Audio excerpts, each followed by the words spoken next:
میو ہسپتال سے اغوا ہونے والی بچی بحفاظت بازیاب، خاتون ملزمہ گرفتار۔ S S P investigation Muhammad نوید نے 2 دن کی معصوم بچی کے اغوا کا نوٹس لیا تھا۔ مزید تفصیلات سے آگاہ کر رہے ہیں بیورو چیف لاہور میاں کبیر احمد۔ جی کبیر، بتائیے گا۔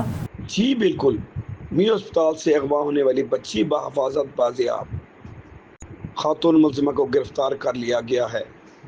S S P investigation Muhammad نوید نے 2 دن کی معصوم بچی کے اغوا کا نوٹس لیا تھا۔ ایس پی انویسٹیگیشن سٹی کی سربراہی میں بچی کی بازیابی کے لیے ٹیمز تشکیل دی گئی تھی۔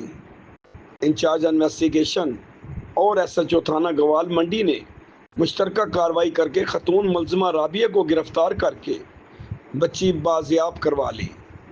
خاتون ملزمہ چند روز قبل میو ہسپتال کی بچہ وارڈ سے بچی کو اغوا کر لے گئی تھی۔ ملزمہ کی 1.5 سال قبل دوسری شادی ہوئی تھی۔ خاتون ملزمہ کو سی سی ٹی وی کیمروں اور ہیومن انٹیلیجنس کی مدد سے گرفتار کر کے بچی کو بازیاب کروا لیا گیا۔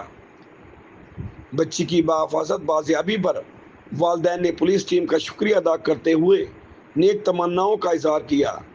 آپریشن اور انویسٹیگیشن پولیس کی مشترکہ ٹیموں کی محنت سے بچی کی بازیابی اور ملزمہ کی گرفتاری عمل میں لائی۔ ملزمہ پولیس کی گرفت میں ہے۔ مضبوط چالان مرتب کروا کے قرار واقعی سزا دلوائی جائے گی۔ معصوم بچوں کے اغوا کار نہ صرف کسی رعایت کے مستحق نہیں۔ S S P investigation Muhammad Naveed, D I G investigation Syed Zeeshan Raza کی طرف سے پولیس ٹیم کے لیے تعریفی اصلاحات کا اعلان۔ جی